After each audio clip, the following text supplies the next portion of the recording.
Motor cycle চালানোতে আপনার বাচ্চাকে নিরুৎসাহিত করুন। এটা কিন্তু বারবার বলা হয়েছে। সুতরাং আপনারা এখানে আমরা উদাত্ত আহ্বান জানাবো, এখানে প্রিন্ট ও ইলেকট্রনিক মিডিয়ার সাংবাদিক আছেন এবং যারা আছেন, আপনারা এটা প্রচার করবেন যে মোটর সাইকেল চালানোর আগে অভিভাবক অবশ্যই যেন এক্সপার্ট তারা, এবং ড্রাইভিং লাইসেন্সের সবকিছু দেখে তারপরেই যেন তাকে অন্তত মোটর সাইকেলটা কিনে দেয়। এটা যেন মোটর সাইকেল যেন মরণ সাইকেলে পরিণত না হয়। জনসাধারণের দোরগোড়ায় মোটরযান সেবা প্রাপ্তির সহজতার কারণে সড়ক পরিবহন মানুষের অন্যতম প্রধান পরিবহন হিসেবে স্বীকৃত হয়েছে। দেশে প্রায় 22,500 কিলোমিটার দীর্ঘ মহাসড়ক এবং 3.5 লক্ষ কিলোমিটার অধিক গ্রামীণ সড়কে 61 লক্ষাধিক মোটরযান চলাচল করছে।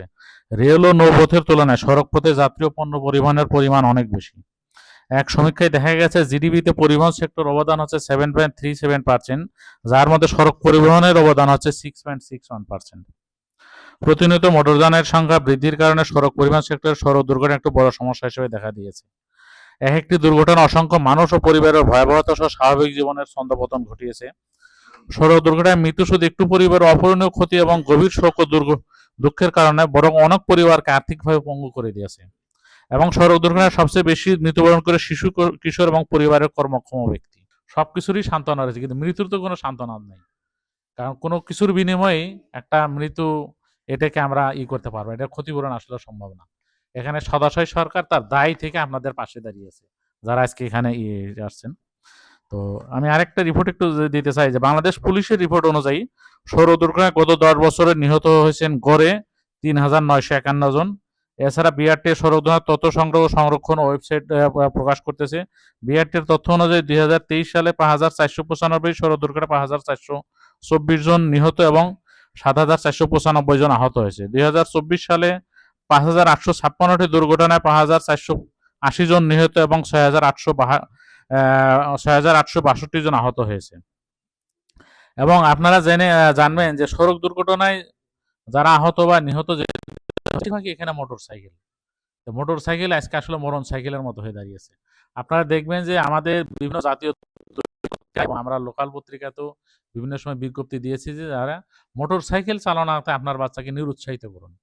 এটা কিন্তু বারবার বলা হয়েছে।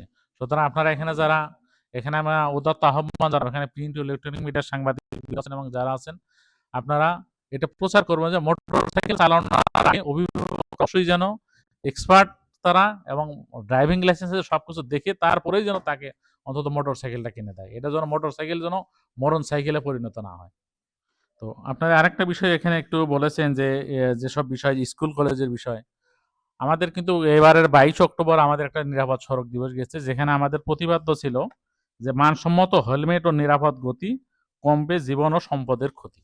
এটা কিন্তু মোটর সাইকেলের যে দুর্ঘটনা, সেখান থেকে একটা প্রতিবাদ্যটা নির্ধারণ করা হয়েছিল। তো আমরা কিন্তু সারা বাংলাদেশের প্রত্যেকটা জেলায় বর্তমান চেয়ারম্যান স্যার আসার পরে এই যে সড়ক দুর্ঘটনায় যারা হতাহত বা বিভিন্ন হচ্ছে তাদেরকে চেক বিতরণের পাশাপাশি মানে স্কুল কলেজেও কিন্তু আমরা উদ্যোগ গ্রহণ করেছি। প্রত্যেকটা জেলায় 5টা থেকে 10টা করে স্কুলে, কলেজে এবং মাদ্রাসাতেও আমরা সেখানে গিয়ে মানে এই সচেতনতামূলক প্রোগ্রামগুলো করতেছি, এবং এটা ভবিষ্যতে যাতে পাঠ্যপুস্তকে অন্তর্ভুক্ত হয় সে বিষয়ে চেয়ারম্যান স্যার চেষ্টা করতে, আশা করি ভবিষ্যতে এটা অন্তর্ভুক্ত হবে। সড়ক দুর্ঘটনা রোধে সরকারি প্রচেষ্টার পাশাপাশি বেসরকারি সংস্থা, পরিবহন মালিক, শ্রমিক, যাত্রী, পথচারী ও সংশ্লিষ্ট সকলকে এগিয়ে আসতে হবে। হতে হবে আইনের প্রতি শ্রদ্ধাশীল এবং আইনের প্রতি তৎপর। আসুন আমরা জুলাই বিপ্লবের শহীদের আত্ম থেকে উদ্বুদ্ধ হয়ে নতুন বাংলাদেশ গড়ার প্রত্যয়ে একটি সড়ক দুর্ঘটনা রোধে নিরাপদ সড়ক নিশ্চিত করে সুনাগরিক হিসেবে নিজ নিজ অবস্থান থেকে আন্তরিকতা, সততা, নিষ্ঠার সাথে কাজ করি। এটা আমাদের প্রত্যাশা হোক। আর আমাদের এখানে আজকে যে চেক বিতরণ হচ্ছে, আপনারা জানেন যে নোয়াখালীতে 21টি এবং হচ্ছে লক্ষ্মীপুরের 20টি, সর্বমোট 41টি চেকের মাধ্যমে 1,65,লক্ষ টাকার চেক বিতরণ করা হবে। আমরা চাইবো যে ভবিষ্যতে যাতে আমাদের এসব অনুষ্ঠান যাতে আমরা যেন সড়ক দুর্ঘটনা যত কমাইতে পারি, যার যার অবস্থান থেকে প্রত্যেকের এখানে যে দায় রয়েছে সেই দায় থেকে যেন আমরা কাজ করি আর কি। তাহলে আমাদের এসব প্রোগ্রামগুলো সফল হবে। সকলকে অশেষ ধন্যবাদ।